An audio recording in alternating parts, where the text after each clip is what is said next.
दोस्तों, ये जानते हैं कि हमारे मुल्क हिंदुस्तान में आजकल वक्फ़ का एक बहुत बड़ा मसला छिड़ा हुआ है।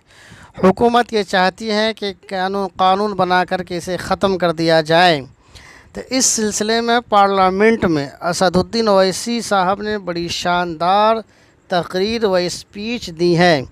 इसे आप में से हर एक शख्स को सुनना चाहिए और इसको खूब से खूब शेयर भी करते जाइए और वक्फ़ को समझिए। बल्कि मुस्लिम पर्सनल लॉ बोर्ड ने तो इतना तक कहा है कि इस वक्त हर आइम्माए कराम पर ज़रूरी है कि अपनी अपनी मसाजिद में इसको बयान करें, वक्फ़ की अहमियत को लोगों को समझाएं। वीडियो देखिए और दोस्तों में ज़रूर शेयर कीजिए। कौन डिसाइड करेगा सर? खत्म कर, गवर्नमेंट बोल रही है। सर मैं खत्म कर रहा हूँ सर, आधा मिनट।